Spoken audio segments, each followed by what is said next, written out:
आयुर्वेद चिकित्सक ने, विद्यार्थी, संशोधनार्थी ने आयुर्वेदीय मूल संहिता सटीकाया चक्रपाणी, डलन, अरुण दत्त प्रत्यक्ष ने अभ्यास करती प्रयत्न करो। अष्टांग हृदय प्रथम अध्याय में वाघभट्ट जी एक सूत्र लिखते हैं, विधेयः परम आदर।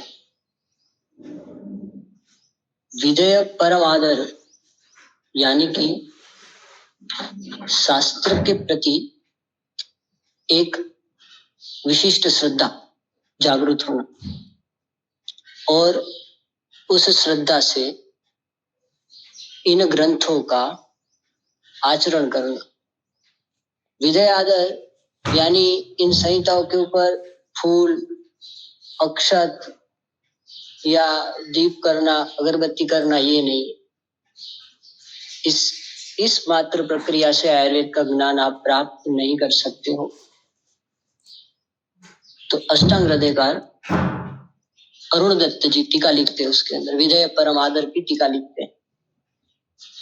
पाठ अवबोध अनुष्ठाने ही यति व्ययम। पहले समग्र ग्रंथ का पाठ होना चाहिए। पाठ यानी कि उन श्लोकों को, समग्र श्लोकों को, पूर्ण संहिता के श्लोकों को अध्ययन कर लेना है, रिसाइटेशन कर लेना है। अवबोध यानी कि उन प्रत्येक सूत्र को हमारे दृष्टिकोण से समझना। प्रत्येक व्यक्ति ने अपनी चेतना के आधार पर उस सूत्र को समझना। तो ये कैसे होगा? तो अवबोध की जो प्रक्रिया है उसके अंदर सर्वप्रथम हमें संस्कृत व्याकरण का ज्ञान होना चाहिए, ये अनिवार्य कर्तव्य। प्राथमिक कक्षा का संस्कृत ज्ञान होना चाहिए, जिसमें संधि, समास, विग्रह आदि, जिसके द्वारा हम शब्दों के अर्थ स्वयं से, अपनी बुद्धि से उसको अर्थ को लगाए। जो भी हिंदी अनुवादी ग्रंथ है उनके माध्यम से हमें संहिताओं का अध्ययन नहीं करना चाहिए। ये ग्रंथकारों को अपेक्षित नहीं है। अगर उस आधार पर हम ग्रंथ का अध्ययन करते हैं तो जो उनको समझ में आया है वो उन्होंने लिखा है, तो हम उससे हमारी बुद्धि को विस्तृतीकरण नहीं कर सकते। इसलिए प्रत्येक व्यक्ति में पहला कर्तव्य है ग्रंथ का पाठ होना चाहिए, फिर उन सूत्रों को हमें समझना है, अवबोध करना है, और अनुष्ठाने ही, फिर उन पूरे शास्त्र की बताई जो विधि है, जो उपक्रम है, उसका स्वयं के जीवन में अनुवर्तन, अनुष्ठान करना है, उसका पालन करना है, और फिर उसके बाद उसको लोकहित के लिए प्रयोग में लेना है। ये ग्रंथकारों को अपेक्षित है। आज का मेरा जो प्रथम विषय है, ये विषय आयुर्वेदिक रोग परीक्षा और रोगी परीक्षा, इस विषय में है। अब आज के समय में ये जो हम देखते हैं कि आयुर्वेद जो डायग्नोस होता है, आयुर्वेद का डायग्नोसिस मॉडर्न के आधार पर, रिपोर्ट्स के आधार पर हम औषधों का प्रयोग करते हैं। सभी लोग, थायराइड है तो कांचनर गुगुल दे दो, अस्मरी है तो गोक्षुर आदि गुगुल दे दो, क्षार दे दो, ग्रंथि है गौमूत्र हरित की दे दो, अम्ल पित्त है अभिपत्तिकर चूर्ण दे दो। क्या ये आयुर्वेद है? क्या ग्रंथकारों को ये अपेक्षित है? नहीं। अग्निवेश जी चरक सूत्र अध्याय 20 में निकालो, चरक सूत्र स्थान अध्याय 20 श्लोक नंबर 20।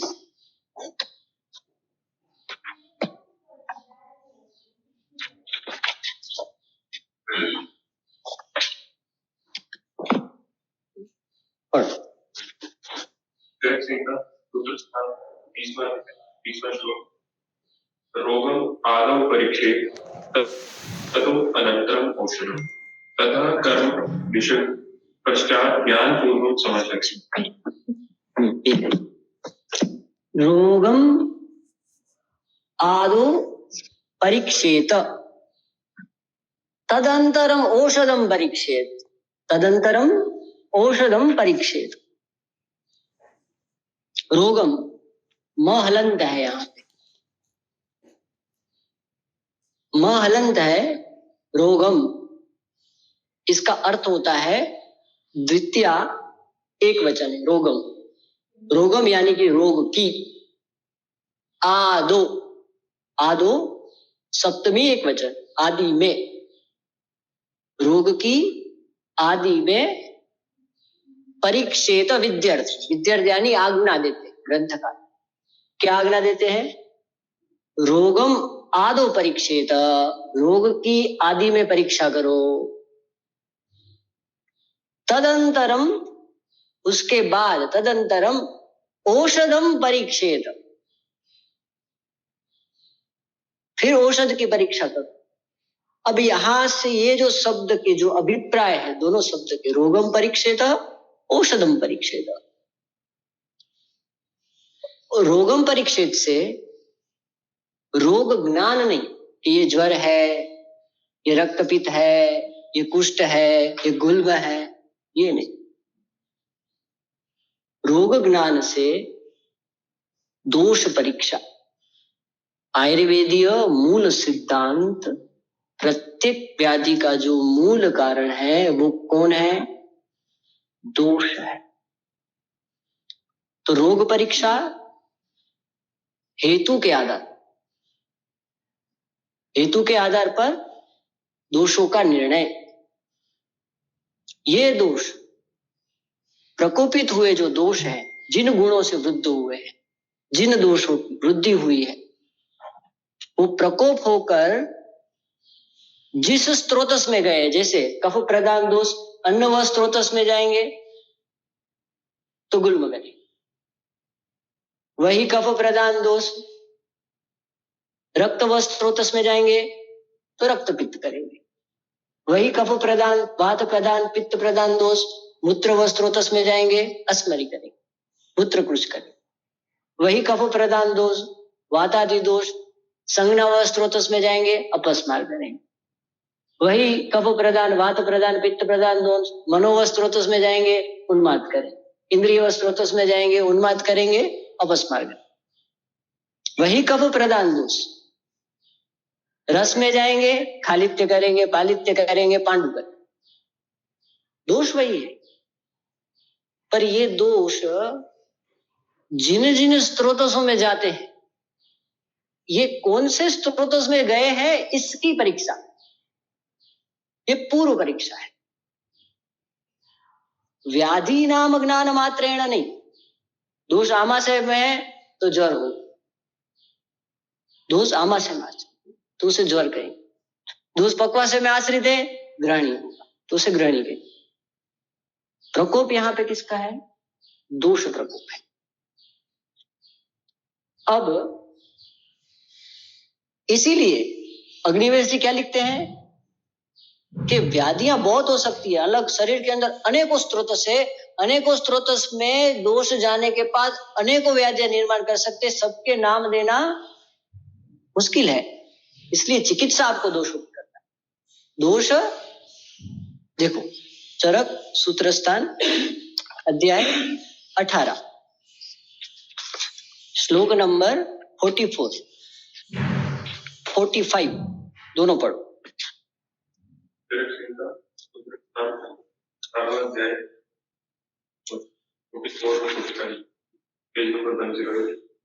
विकाराणाम अकुशलो न जीव्यात् कदाचन न हि सर्व विकाराणां नाम तो अस्ति ध्रुवा स्थिति स एव कुपितो दोषः समुत्थान विशेषतः स्थानान्तरगतैश्चैव जनयति आम्यानुभवम्। स एव कुपित दोषाः समुत्थान विशेषतः स्थानांतरगतैश्च, बताया ना, कि जो कुपित हुए दोष अलग अलग स्थान में जा रहे हैं, स्थानांतर गति, विकारान करोति बहु, है ना, विकारान द्वितीय बहुवचन, विकारों को, बहुत सारे विकारों को, बहुन उसका विशेषण, बहुत सारे विकारों को निर्माण करता है। कौन से? स एव कुपितो दोषा।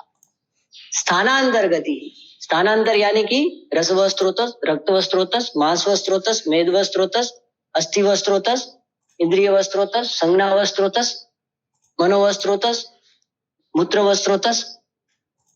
स्थानांतर गति से ये अनेकों प्रकार के विकार निर्माण कर सकते। हमको इस दोष का निर्णय करना, इस स्रोतस का निर्णय करना।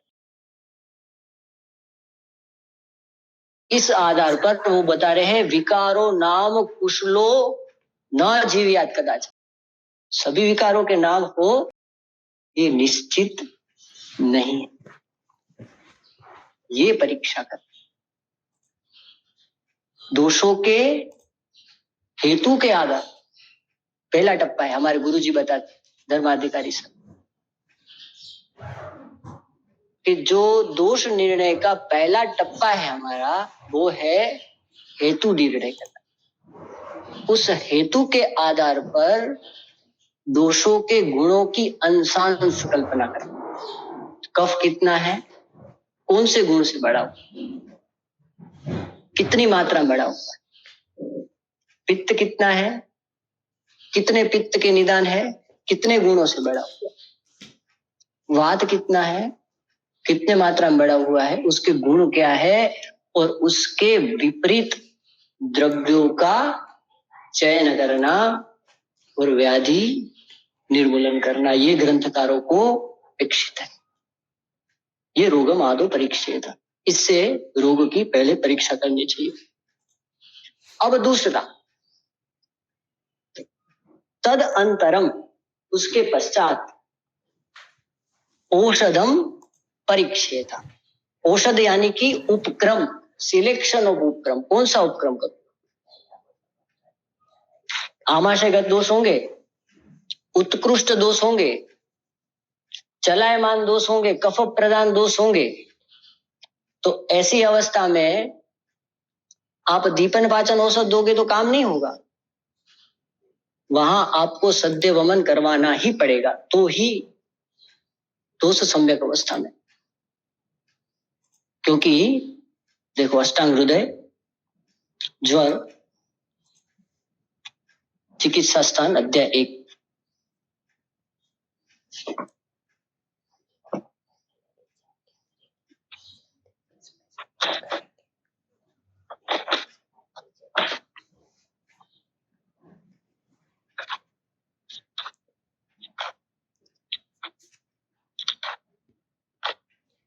श्लोक नंबर 4।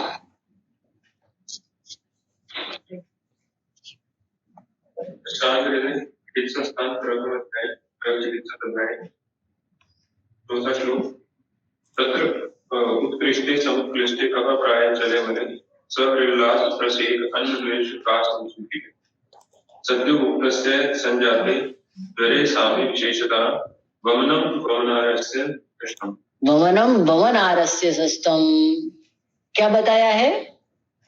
तत्र उत्कृष्टे, आमाशय के दोषों की उत्कृष्ट अवस्था है। कफ प्रदान दोष आमाशय में फ्लोट करे, चलायमान, बाहर आने के लिए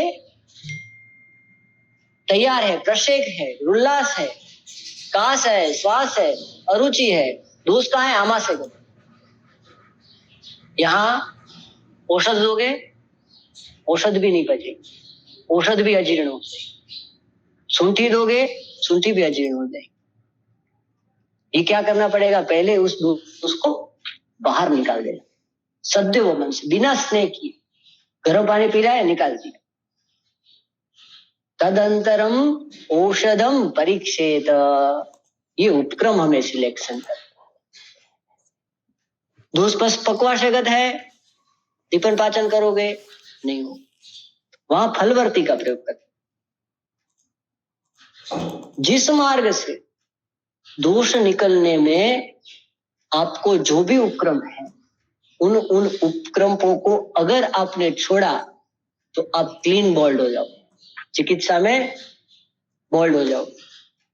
एक भी उपक्रम को सूक्ष्मता से विवेक्षा करके फिर उसको चिकित्सा में डॉक्टर, ये ग्रंथकारों को अपेक्षित। अब यहाँ पे आप उत्कृष्ट डोज में हिंगवाष्टक चूर्ण दोगे तो क्या होगा? अग्नि पहले से ही मंद है, अन्न भी नहीं पचा पाएगी और औषध भी नहीं पचा पाएगी और उसके ऊपर स्ट्रेस पड़ेगा, शरीर और खराब हो। बराबर है? दूसरा पांडु है, बराबर है? अब देखो, चरक चिकित्सा अध्याय 15,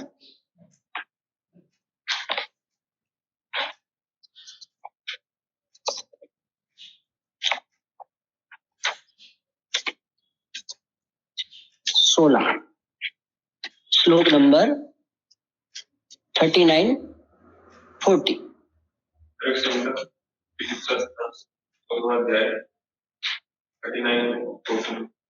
पेज नंबर 5 साधनानां इतरेषां तु प्रवक्ष्यामि चिकित्सितं तत्र पांडु आमे स्निग्ध तीक्ष्ण अनुलोमे स्निग्धे ही तीक्ष्णे ही ऊर्ध्व अनुलोमे के ही बताया। पांडु आमयी है जहां ऐसी अवस्था में धातुगत दोष लीन हुए हैं, यहां आपको तीक्ष्ण शोधन देना पड़ेगा। मदन फल को मदन फल की भावना देके जब तक तीक्ष्ण शोधन नहीं करोगे तब तक वहां से कफ प्रदान दोष आपके शरीर से बाहर नहीं निकलेंगे। व्याधि ठीक नहीं होना है, कितनी ही चिकित्सा कर लो, कितनी ही औषध दे दो, ये पांडुआ में ठीक नहीं होगा। ये उपक्रम है। इस अवस्था के बाद ये उपक्रम की परीक्षा करते हैं। रोग परीक्षा की, दोष की परीक्षा की, दोष कहां गए हुए हैं? पित्त प्रदान दोष धातुओं में, रस में, रक्त में गए हैं। यहाँ पांडु की संकल्पना है, यहाँ अग्नि दीप्ति करके तीक्ष्ण शोधन देना पड़ेगा। ये ग्रंथकारों को अपेक्षित है। चरक चिकित्सा स्थान अध्याय 24 निकालो।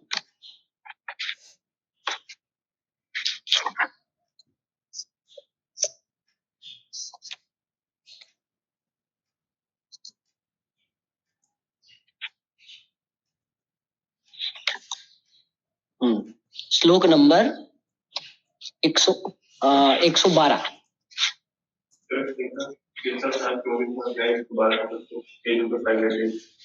तीक्ष्ण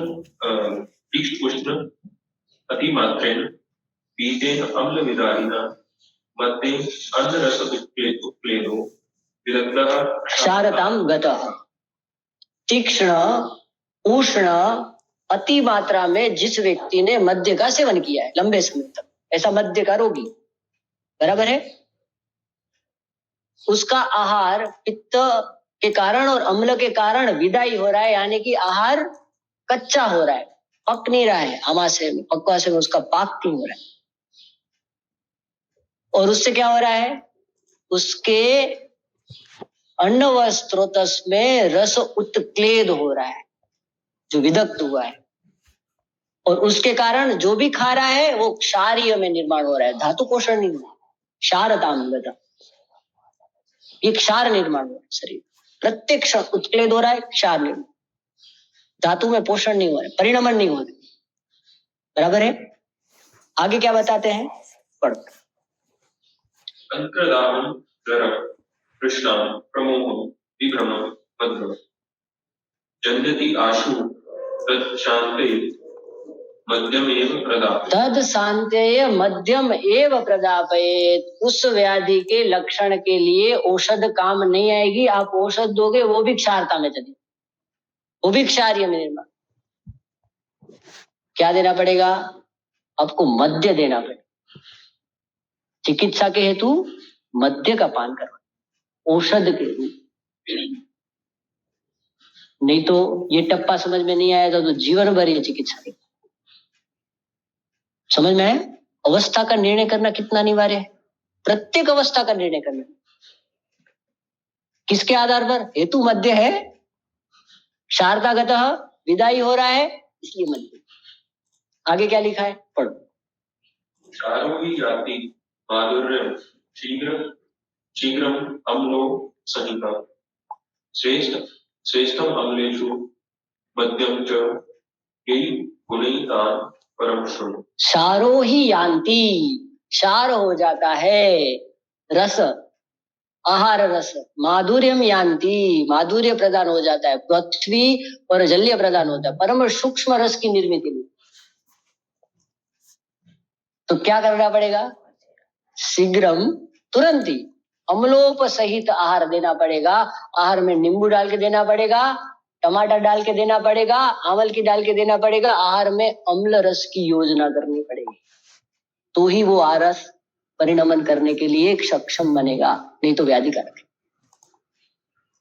मध्य दो या अम्ल रस दो, ये इसका उपक्रम है। ये दूसरा उपक्रम, पांडु का तीसरा उपक्रम, ज्वर का वमन उपक्रम, रक्त पित्त का आम पाचन उपक्रम, तृष्णा में लघु मधुर रस देने का उपक्रम, निद्रा नाश में लघु मधुर रस का। ये प्रत्येक अवस्था के आधार पर उपक्रम का निर्णय करना, ये क्या है, औषधम परीक्षेत। मूल श्लोक पे आप चरक 20 सूत्र 20 पे आप पढ़ो। 21 श्लोक चरक है, यस्तु रोगं ज्ञाय कर्माणि आरभते विष अपि औषध विधान ज्ञातस्य औषध विधानस्य तस्य सिद्धि यद इच्छति। यस्तु जो भी रोगम, संधि है देखो यहाँ, रोगम अविज्ञाय, जो रोग को नहीं जानता, कौन से दोषों की अवस्था, स्त्रोतसों की अवस्था, धातु की अवस्था, इनको नहीं जानता, जो रोगम अविज्ञाय, ये इसको नहीं जानता, क्या करता है, ये सब जाने बिना, उपक्रम जाने बिना, कर्मणि आरंभते विषक, वो कर्म आरंभ कर देता है, चिकित्सा करना प्रारंभ कर देता है। और वो अपि औषध, उसके बाद भी, क्यों, क्योंकि वो अगर औषध ज्ञान भी रखता है, उसे पता है कि अभिपत्तिकर इसमें देना है, चित्रगादिवटी इसमें देना है, गोमूत्र हरित की इसमें देना है, पुनर्नवाकाश पास इसमें देना है, हरित की इसमें देना है, त्रिफला इसमें देना, ये सभी ज्ञान होने के बाद भी वो चिकित्सा करने में असफल होगा। और आगे क्या लिखा है, सिद्धि ही यस्य यदृच्छया, ये हवा में गोलीबार कर, कहीं लग गया तो ठीक है, तीर नहीं तो तुक्का, है ना, पिन पॉइंट चिकित्सा नहीं है। सिद्धि यदृच्छा का अर्थ ये होता है, वो सिद्धि है, वो आती है। कैसे आती है कि बोले बेचारा बहुत सालों से मेहनत कर रहा है, तो 10 में से 1-2 पेशेंट ठीक होते हैं, ये यदृच्छ सिद्धि। सिद्धि अपनी मर्जी से आती है, वहां उसको अच्छा लगता है, चलो मैं जाती हूँ, तो आती है, नहीं तो नहीं आती। कहीं पे ठीक होता है, 100 में से 90 पेशेंट ठीक नहीं होते, 80 पेशेंट ठीक नहीं होते, और जो ठीक होते हैं वो पूर्ण उपक्रम से ठीक। ये सिद्धि कैसी है, यदृच्छ सिद्धि। इसे पिन पॉइंट चिकित्सा नहीं कह सकते, इसलिए ग्रंथकार यहां दूसरा उपदेश दे आगे। यस्तु रोग विशेषज्ञ सर्व वैषज्य कोविदः देश काल प्रमाण तस्य सिद्धि असंशय। यस्तु रोग विशेषज्ञ, जो रोग विशेषज्ञ है, जो रोगों को जानता है दोषों के आधार पर, और सभी भेषज्ञ को जानता है, इसको, इसके अंदर द्रव्य के अंदर, काचनार के अंदर कौन कौन से द्रव्य है, योगराज के अंदर कौन से द्रव्य है, उसके गुण क्या है, उसका रस क्या है, उसका वीर्य क्या है, उसका विपाक क्या है, तो वो 2 गोली दे के भी ठीक कर सकता है, अवस्था पता है। तो क्या बोल रहे हैं, यस्तु रोग विशेषज्ञ सर्व भेषज कोविद, सभी भेषजों को जानते, और देश काल प्रमाणज्ञ, तस्य सिद्धि असंशय, असंशय, उसको सिद्धि मिलना है, उसमें कोई संशय नहीं। अष्टांग क्या बोलता है? दूष्य देशम बलम कालम अनलम जम प्रकृतिम वयम सत्व सात्म्यम तथा आहारम अवस्था च पृथक्। यह देख के जो चिकित्सा करता है, न च स्खलति तस्य जात चित्त। अष्टांग हृदय सूत्र स्थान अध्याय 13 67। सूक्ष्म सूक्ष्म विवेक्षेय, सूक्ष्म सूक्ष्म विशेषज्ञ, न च स्खलति तस्य, यो दोष औषध निरूपणे ही न च स्खलति तस्य जात।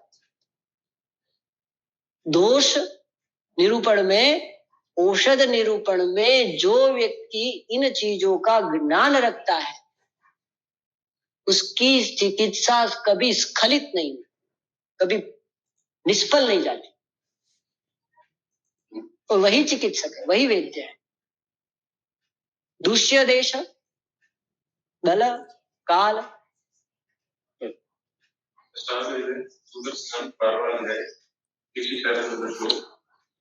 दूष्यं देशं बलं कालं अनलं प्रकृतिं त्रयः तत्त्वं सात्म्यं तथा आहारम् अवस्थाश्च पृथग्विधा। सूक्ष्म असूक्ष्मः समीक्षेषा दोषो औषध निरूपणे जो वर्तते चिकित्सायां न स्खलति जातु चित्त। बराबर है। ये ग्रंथकार छाती ठोक के बोल रहे कि ये कभी गलत नहीं हो सकता, इसकी चिकित्सा कभी स्खलित नहीं हो सकती। अब ये उपक्रम का ज्ञान हम अगर नहीं रखते, दूष्य देश बल काल अनल अग्नि प्रकृति देश ऋतु, ये सभी प्रकार की प्रक्रिया हमारे साथ पंचमहाभौतिक देह में हो रही है, तो इन सभी का हमें ज्ञान रखना है। तो पहला क्या बताते हैं? अब हम डायरेक्ट विमान स्थान में जाएंगे। विमान स्थान अध्याय 8 श्लोक नंबर 94।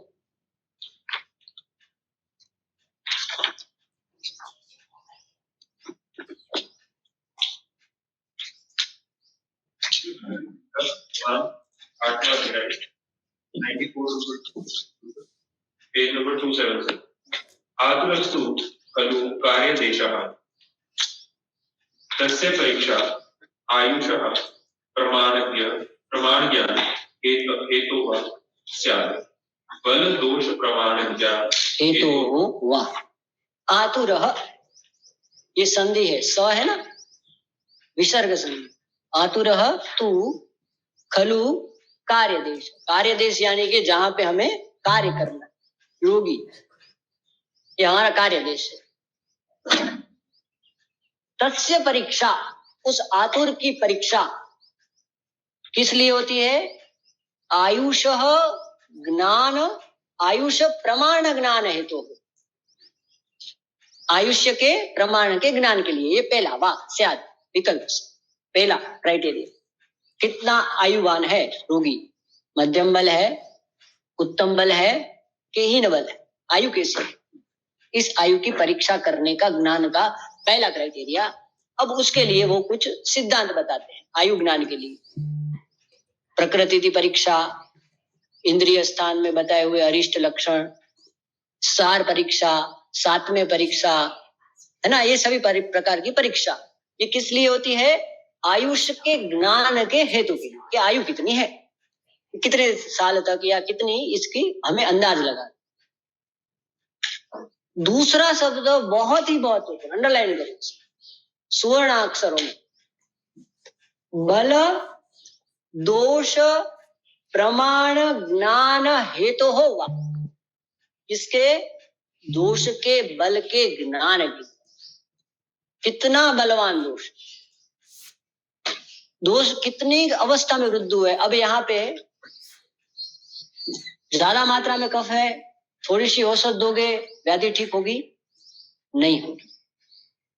इतना कफ है और त्रिभुवन कीर्ति रस दे दोगे नुकसान करेगा ना। इसलिए क्या बताया यहाँ पे?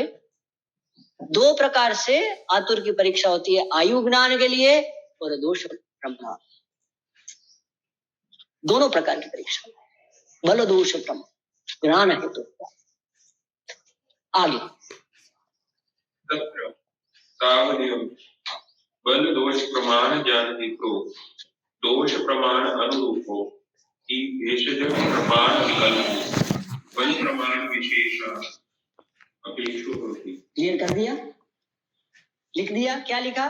तत्र तावदेयम, ये इसलिए बल दोष प्रमाण ज्ञान हेतु हो। मूल क्या है इसका? बल दोषों के बल, दोष प्रमाण अनुरूप ही, दोषों के प्रमाण के अनुरूप ही भेषज प्रमाण का विकल्प, इस आधार पे औषध के द्रव्यों का चयन होता है कि मुझे कांचनार गुगुल देना है, योगराज गुगुल देना है, तालिस आदि देना है, सीतोफल आदि देना है, अपामार्ग देना है, मुस्ता देना है, सूंठी देना है, क्या देना, कितना प्रबल देना। तो दोष प्रमाण अनुरूप ही भेषज प्रमाण का ज्ञान करने के लिए ये परीक्षा होती है। विकल्प बल प्रमाण दोष प्रमाण अनुरूप ही भेषज प्रमाण विकल्प बल प्रमाण विशेष अपेक्षा भवती। इसलिए बल विशेष, विशेष शब्द का अर्थ यहां समझते हो, विशेष यानी कि डिफरेंट, डिफरेंशिएशंस, व्याधियों के डिफरेंशिएशंस, क्राइटेरिया।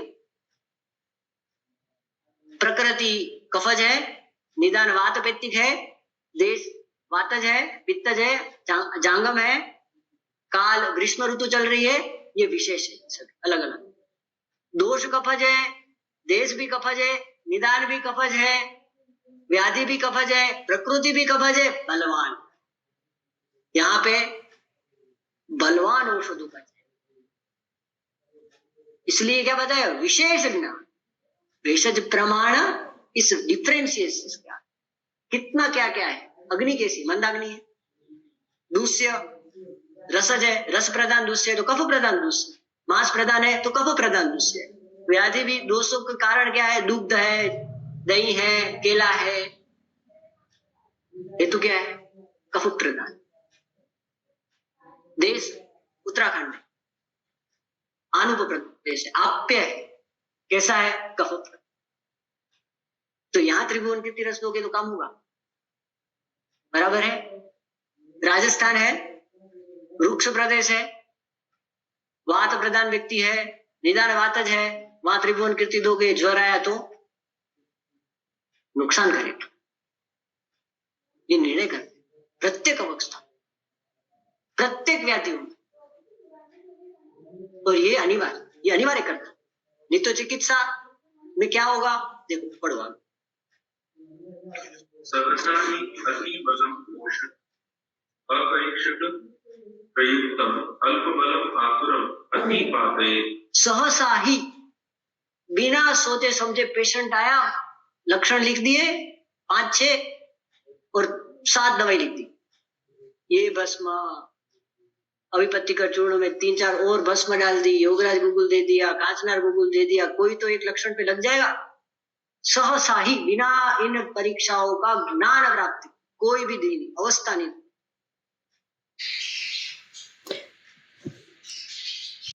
नहीं है तो इसको लंबे समय तक उष्ण औषध नहीं दे सकते। काम हमें क्या करना है, ग्रंथि का भेदन करना है।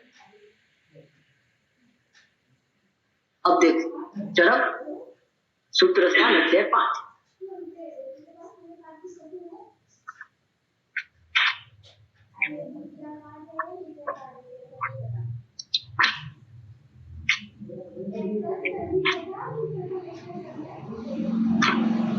श्लोक नंबर 9 का 3रा।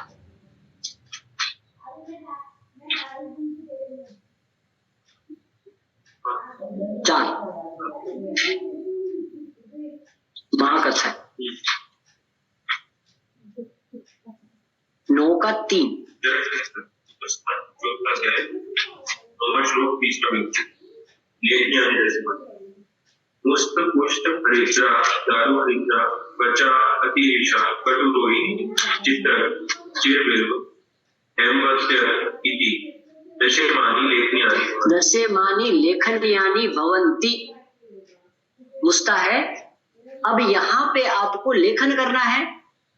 दूसरे दशमानी है, कटुरोहिणी भी है, चित्रक भी है, तिक्त है, कटु है, उष्ण है, मुस्ता भी है ना। मुस्ता तिक्त है, लेखन भी करता है, शीत भी है, और रक्तसार पुरुष को आप दे सकते हो, प्रयोग में ले सकते हो। इसलिए ये ग्रंथि भेदन करेगा।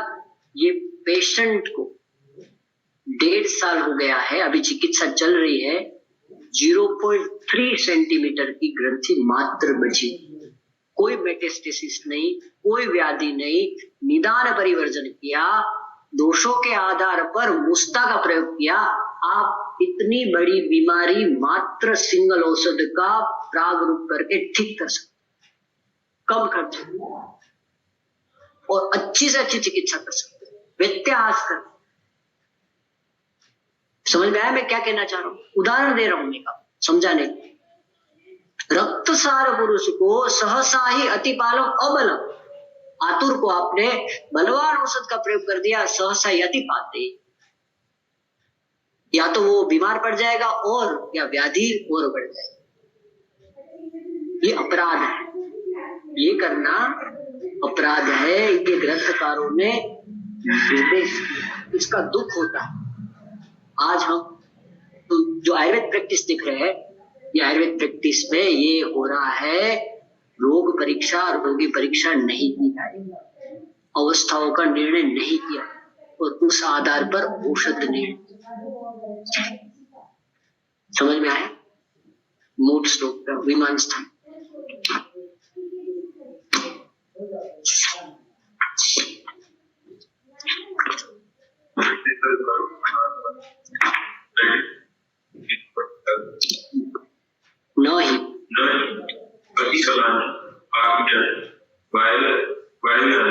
औषधानि अग्निचार शस्त्रकर्माणि वा शक्यन्ते अल्पबले असह्य अतितीक्ष्ण वेगत्वात् एतानि सद्य प्राण हराणि स्युः। प्राण का अभिप्राय समझते हो? यहाँ पे शरीर की जो अनुवृत्ति हो रही है, उस अनुवृत्ति में गूढ़ धातु हो गए, जहां प्राण का संचार हो रहा है मूल केंद्र में, उसको सद्य ही उसको बिगाड़ देगी, खराब कर देगी। क्रमशः प्राण नष्ट होता है, शरीर का मूल केंद्र में मर नहीं जाएगा तुरंत,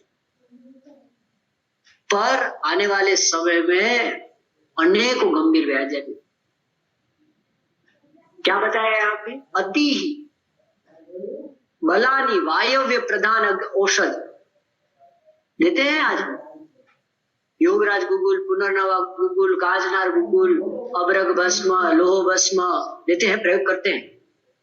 तीक्ष्ण उष्ण शस्त्र क्षार, अपामार क्षार, यवक क्षार, तिलराल क्षार, श्नुहि क्षार, अग्नि शस्त्र कर्मण ही आरंभते विषम। अल्प बल व्यक्ति को अगर ये चिकित्सा बिना सोचे समझे आपने दे दी, टप्पा लगा दिया, ये क्या करेगा? उसके लिए प्राण घातक है ये सब। और ये चरक ने प्रथम अध्याय में बोला है, यथा विषम यथा शस्त्रम यथा अस्नि यथा यथा अविज्ञान अविज्ञात यथा अस्नि के समान, शस्त्र के समान, विष के समान है। विज्ञातम अमृतम यथा। और ये सब देखे बिना जो चिकित्सा कर देता, ऐसे वैद्य नरकम नरकोपाय बताया ना। इतनी खराब परिस्थिति निर्माण करने की, तो क्या करना चाहिए? इस श्लोक की अंतिम 3 लाइन, तस्माद् आकुरम, वहां से चौथी लाइन है। तस्मात् आतुरो परीक्षेत् प्रकृतितश्च विकृतितश्च चारदश्च संनतश्च प्रमाणकश्च सात्मकश्च तत्त्वतश्च आहारशक्तिश्च व्यायामशक्तितश्च वयस्तश्च इति बल प्रमाण विशेष ग्रहण हेतु।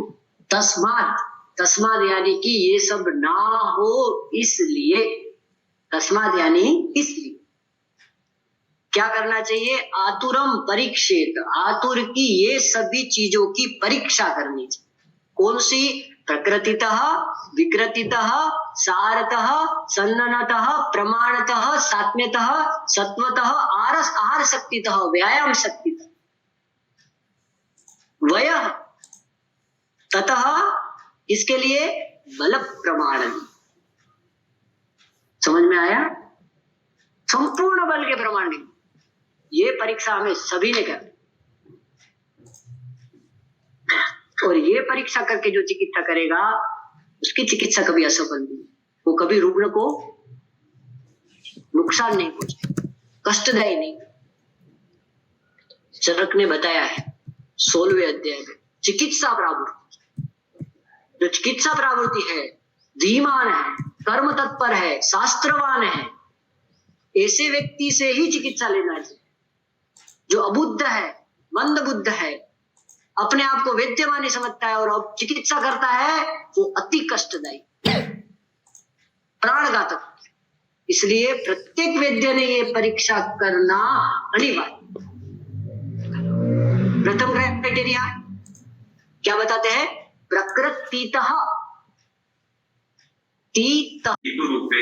जो दोष उत्कटो होती प्रकृति आरभते। समझ में आया? शुक्र शोणित मेलक काल, जिस उस काल में जो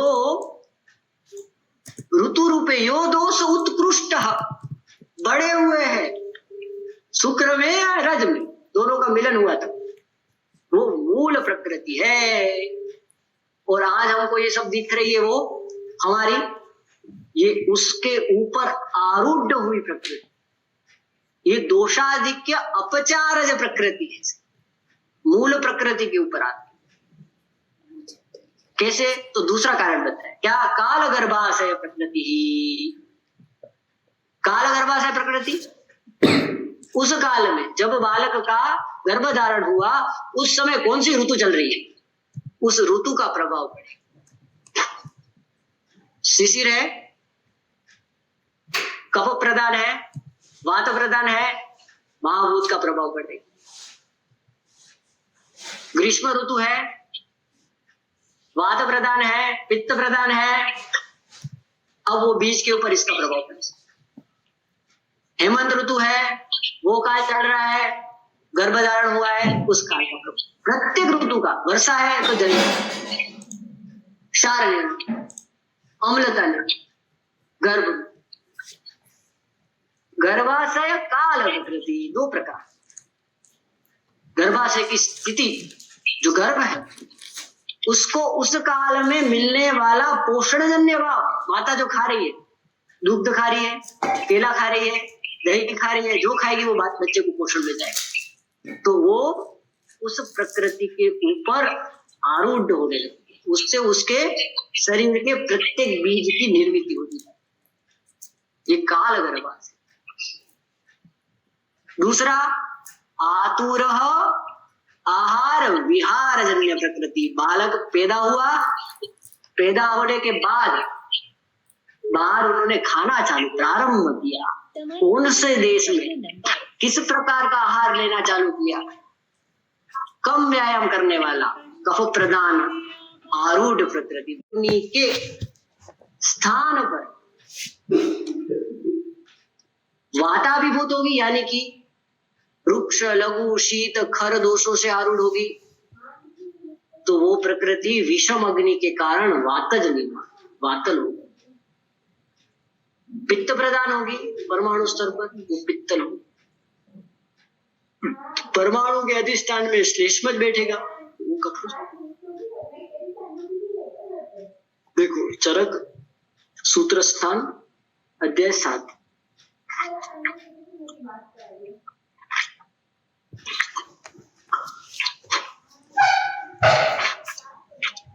श्लोक नंबर 39।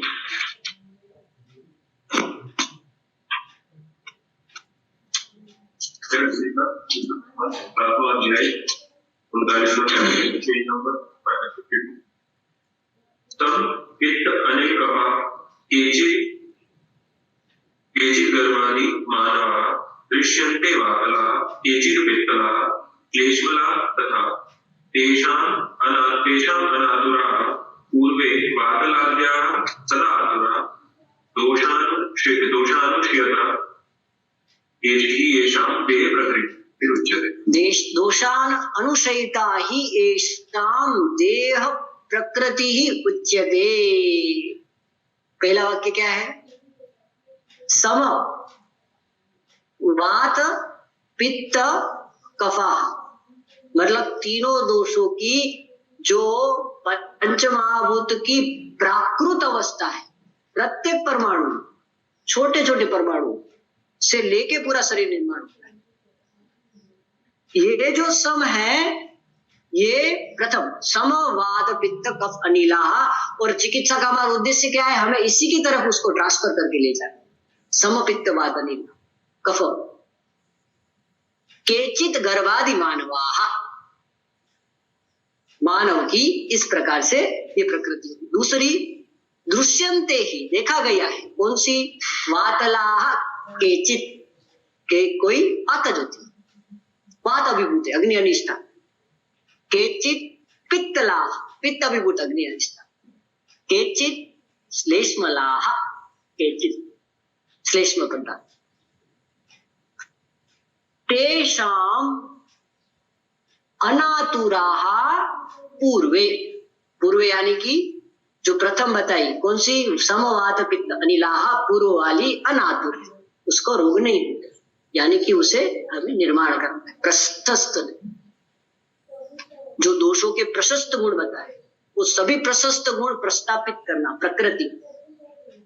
दूसरा वातलाद्य, वातलाद्य यानी कि वातलाः पित्तलाः कफश्लेष्मला, तीनों आद्य सदा आतुरा, ये हमेशा रुग्ण युक्त प्रकृति। बराबर है? आगे इस प्रकार से देह की प्रकृति का निर्माण होता है। ये पूर्व बंधारण है। दोषादि की अपचारित प्रकृति, आप मातु के आहार के कारण, व्यक्ति के आहार विहार के कारण, काल गर्भाशय के आधार पर, महाभूत के आधार पर, है ना, ये आरूढ़ प्रकृति। और पहली प्रकृति जो मेलक काल में, शुक्र मेलक काल में जो होगी, वो मूल प्रकृति। बराबर है? ये प्रकृति की परीक्षा है। इसमें मूल अध्याय विमान 8।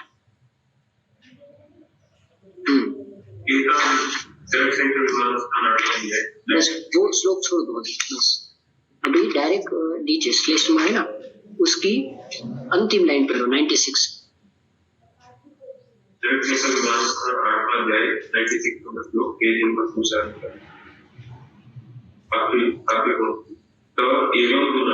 योगा क्लेशमला बलवंतो वसुमंतो विद्यावंत ओजस्विना शांता आयुष्मन्तश्च भवन्ति।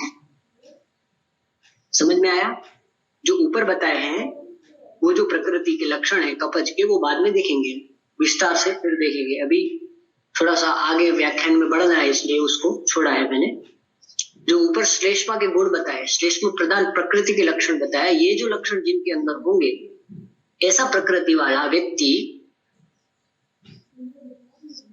बलवान, ये बलवान, बलवंत, वशुमंत, मानने वाला, विद्यावान,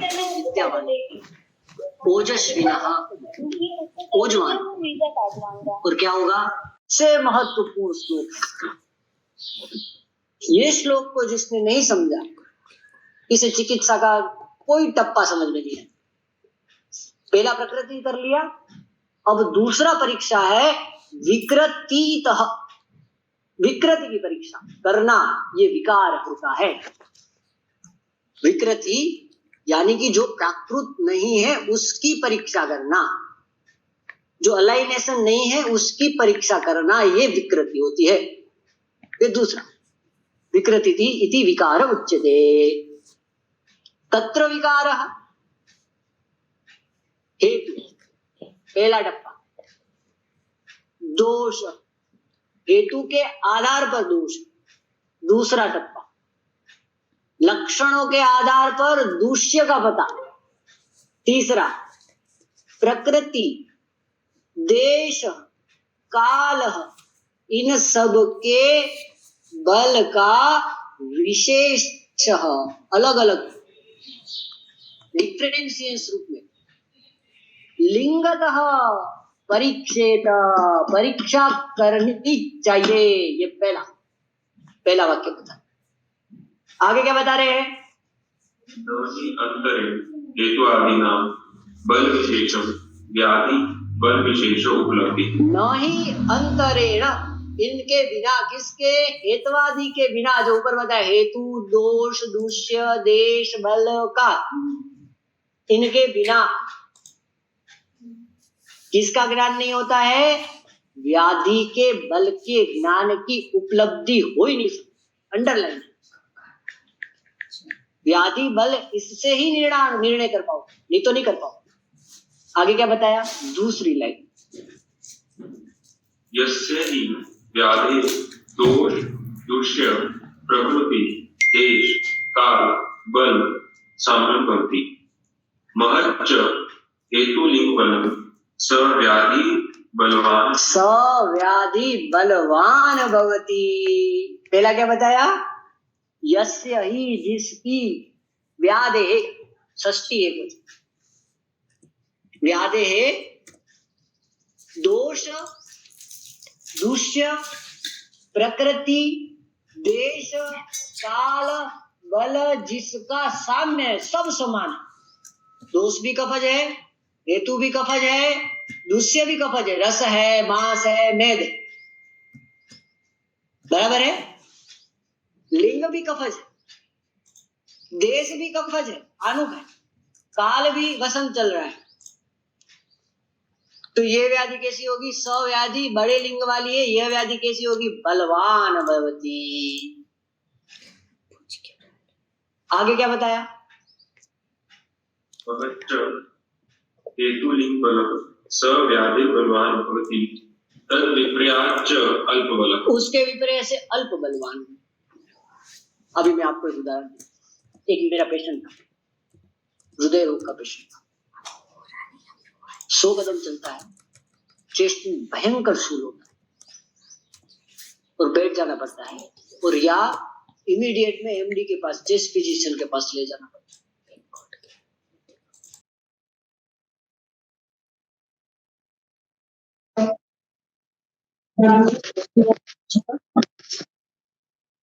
बराबर है। देश जंगम होगा, आनुक होगा, ऋतु काल दूसरा होगा। ये सभी में अलग अलग, एक दो मिलेंगे बस, बाकी सब अलग अलग। ये हमें विजुअलाइज करना, पूरा देखना है, पेशेंट के निदान के आधार पर, देश के आधार पर, काल के आधार पर, प्रायः पूरे दिन में होने वाली समग्र घटना का हमें उसका अवलोकन करना। सुबह कितने बजे उठते हो, वहां से लेकर रात को कितने बजे सोते हो, और दिन भर में कितना पानी पीते हो, क्या खाते हो, इतनी सूक्ष्म सूक्ष्म चीजों का हमें विवेक्षण करना। और ये दिन भर में घटने वाली जो घटना है, उसमें जितनी भी प्रक्रिया विधि भी रहित है, यानी कि विधि को छोड़कर, वो सभी व्याधि के हेतु है। बराबर है। ये सभी व्याधि कारण। इसलिए यहां पे हमें ये निर्णय करना अनिवार्य, सभी रूप।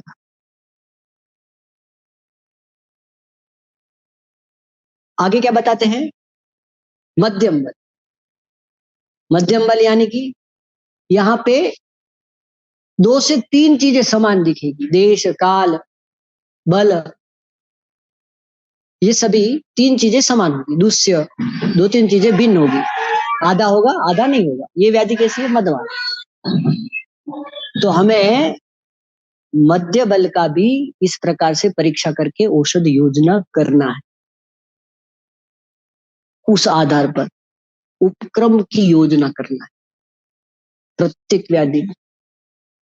उपक्रम क्या होना चाहिए ये मैंने पूर्व में आपको बताया। जहां से दोष पास के मार्ग से निकल सकते हैं वहां से निकालो, अपनी बुद्धि से, अपने खुद की क्वालिटी के आधार पर। कोई और कर रहा है उसके आधार पर नहीं, हम उसको हमारे हिसाब से कैसे एलोबरेट करेंगे। आप अपने स्वयं के योग बनाओ। आपको जिस प्रकार से चिकित्सा करना है उतने ही योग रखो और क्वालिटी योग रखो। 10 बनाओ पर क्वालिटी प्रॉपर बनाओ और उससे ही आप चिकित्सा सभी व्याधि ठीक करो। कम से कम खर्च में बड़ी सी बड़ी व्याधियां ठीक कर सकते हो आप इस ज्ञान के माध्यम। चरक सूत्रस्थान अध्याय 1 श्लोक नंबर 59।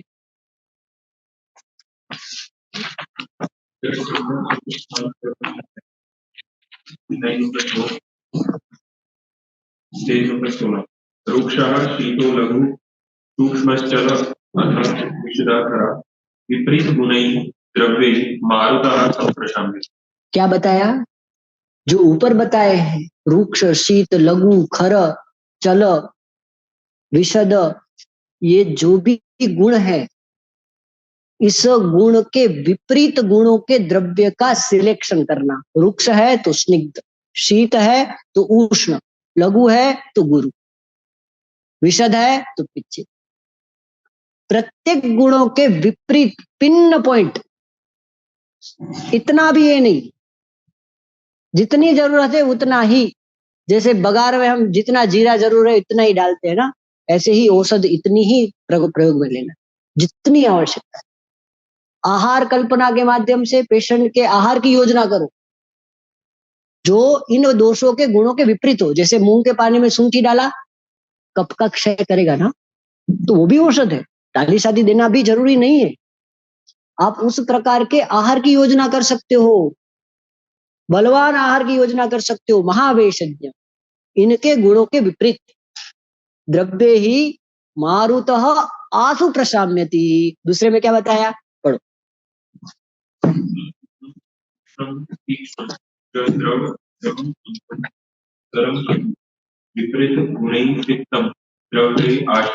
पित्तम द्रव्य ही आसु प्रशाम्यति, इसके गुणों के विपरीत द्रव्यों से चिकित्सा करना, इससे पित्त का समन होता है।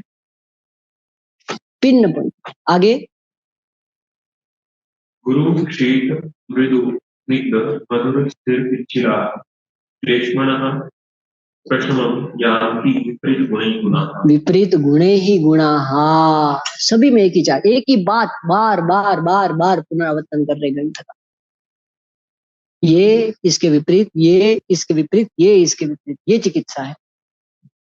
अब आप कुछ भी करो विपरीत गुण से, आप उसको दौड़ाओ, ये भी विपरीत गुण है। आप उसको सुलाओ वातज में, ये भी विपरीत गुण है।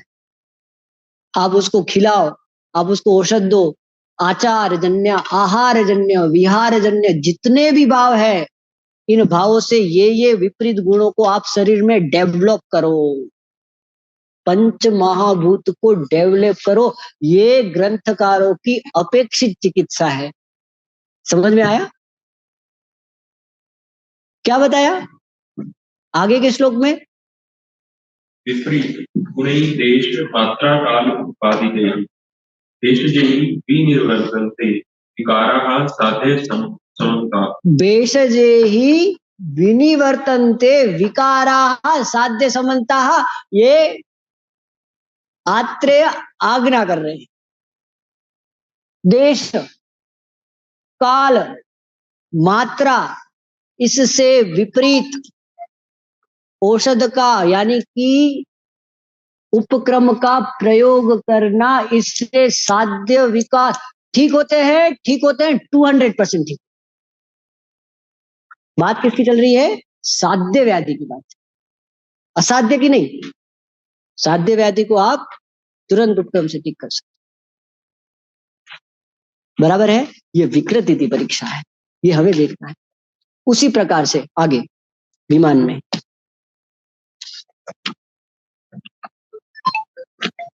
हाँ, एक श्लोक ले लेते हैं। अष्टांग संग्रह 23 का ही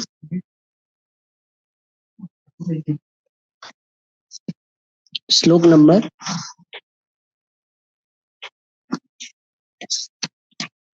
2 निकालो। 2 का चिकित्सा सूत्र है ना, वो पढ़ो से।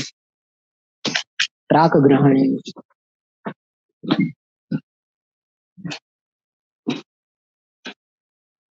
प्राक ग्रहणेन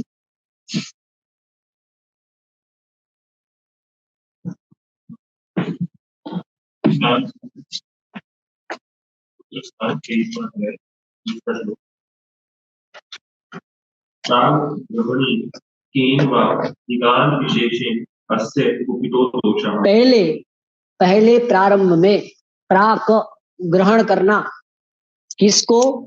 निदान को। निदान के आधार पर कौन सा दोष कुपित हुआ है, पहला क्राइटेरिया, पहला टप्पा प्राक ग्रहण है। विशेषण कुपित दोष किससे हुए हैं, कौन सा ऐसा निदान है?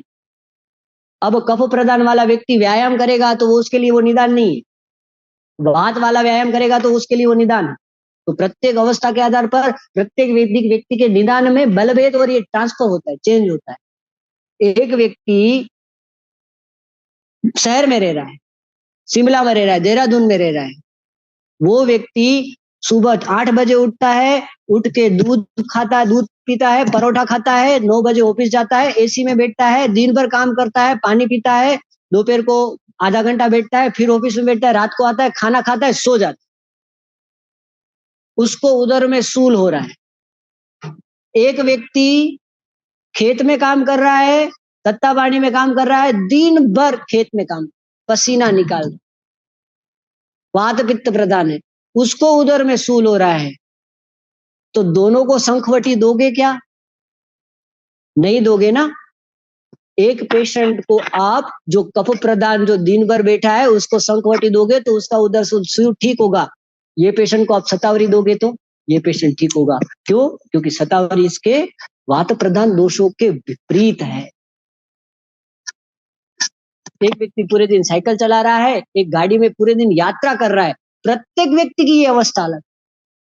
प्राक ग्रहणेन तस्य विधि। आगे क्या बताया, पढ़ो। दोषस्य हि एकस्य अपि बहवः प्रकोपे हेतवः। दोषस्य एक ही है, व्याधि के कारण एक ही दोष ही है, पर प्रकोप होने के हेतु अलग अलग है, कारण अलग अलग। विधि भी रहित जितनी भी प्रक्रिया है ये सभी उसके कारण है, हेतु है। हेतवः प्रथमा बहुवचन, हेतु होते हैं बहुत सारे दोष प्रकोप के, बराबर है। आगे तस्माद् यथा स्वलक्षणे कर्मभिश्च बुद्ध्वा दोषम् एव अवगम्यत। ये स्वलक्षणों के द्वारा विषकः बुद्ध्वा जानकर, विषक ने जानकर दोषम अवगमयेत, दोषम द्वितीय एक वचन दोषों को अवगमयेत जान लेना चाहिए। प्रकृति के आधार पर, देश के आधार पर, हेतु के आधार पर, विधि विरहित, आहारजन्य, विहारजन्य, जितने भी क्राइटेरिया, इस सभी क्राइटेरिया के आधार। आगे क्या बताया? तद्यथा किम आहारेण कुपितो वायुः किम विहारेण तथा रूक्षेण लघुना शिशिरेण वा साहसेन वेगरोधेन वा भयेन शोकेन वा इति। बस क्या बताया?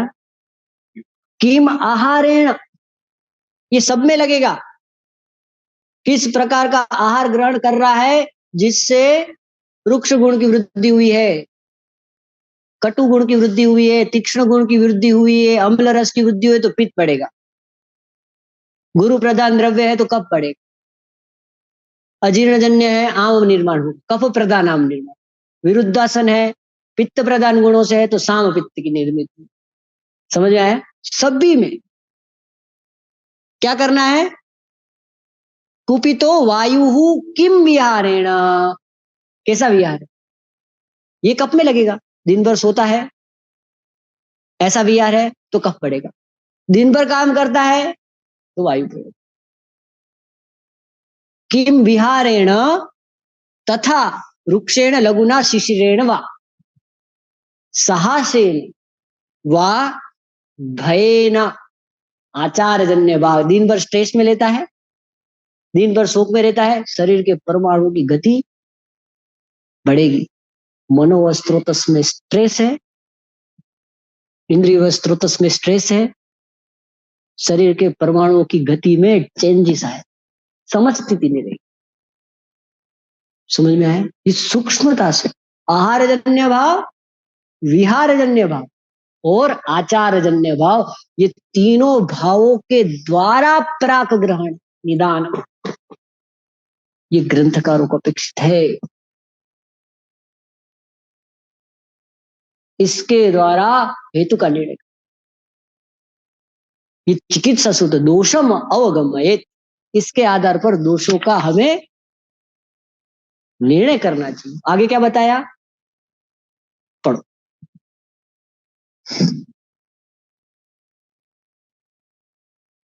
ततश्च तत्प्रतिपक्षम औषधम प्रयुज्यमानम आशु सिद्धये संपद्यते। देखो कितना कॉन्फिडेंस दे रहे ग्रंथकार आपको, कितना। ततः, ततः प्रतिपक्ष मतलब जस्ट उसके अपोजिट, प्रतिपक्ष यानी विरोध वाली औषध का प्रयोग करो, आशु तुरंत, सिद्धि सिद्धये संपद्यते प्राप्त होती, सम्यक रूपेण, सम उपसर्ग है, सम्यक रूपेण प्राप्त होती, प्राप्त हेतु, ये हमें चिकित्सा में करना। इस आधार पर लास्ट सूत्र लेंगे, फिर व्याख्यान शुरुआत करते हैं। अभी विमान स्थान अध्याय 8,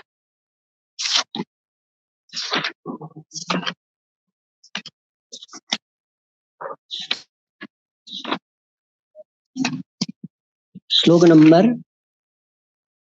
122 की अंतिम 2 लाइन, तेषाम विकृति वर्ज्य वर्ज्य ही विमान स्थान 8वां अध्याय पेज नंबर 280 श्लोक नंबर 122, आखिरी पंक्ति, तेषाम विकृति वर्ज्य प्रकृति आदि बल विशेषै आयुषो लक्षणतश्च प्रमाण उपलभ्य वयस स्त्रीत्वं विभजे। समझ में आया?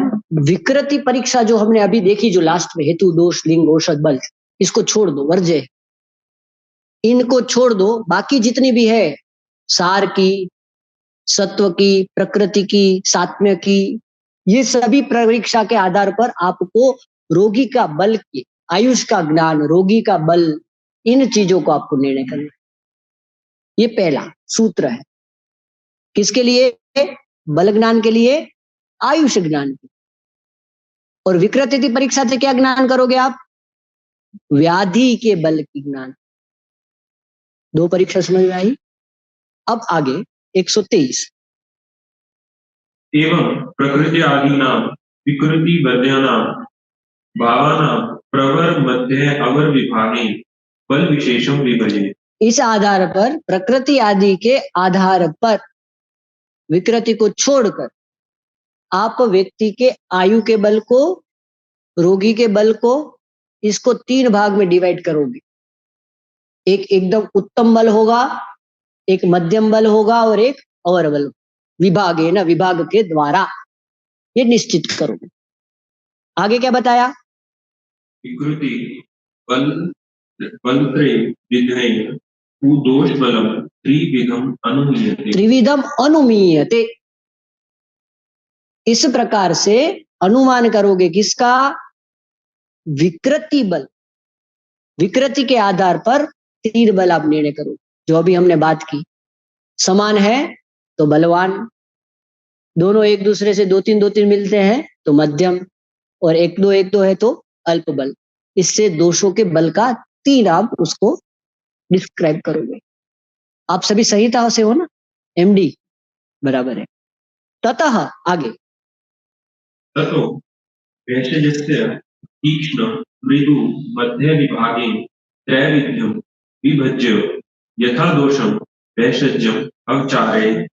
अष्टांग सग्र ने यहां से ये उठाया, चरक से लिया है इस सूत्र को, और उन्होंने थोड़ा अलग से एलोब्रेट किया है, बड़े लेवल पे विस्तृत किया है बुद्धि के आधार पर। सबको समझ में नहीं आएगा ये, इसलिए उन्होंने थोड़ा और बड़ा किया। क्या बताया? ततः, किसके आधार पर? विकृति परीक्षा के आधार पर आपने उत्तम, मध्य और अल्प बल की जो गणना की है उसके आधार पर, और रुग्ण का कैसा बल है उसके आधार पर आपको तीक्ष्ण, मृदु और मध्य, त्रैविध्य, प्रकार से उसका विभाजन करके यथा दोषम यथा बलम, दो चीजें, यथा दोषम यथा बलम भेषज्यम अवचारयेत, औषध का उपक्रम का प्रयोग करना चाहिए। समझ में आया? ये आज का रोग और रोगी परीक्षा का था। कुछ विषय है जो हम बाद में ग्रहण करेंगे, अभी यहीं रुकते हैं।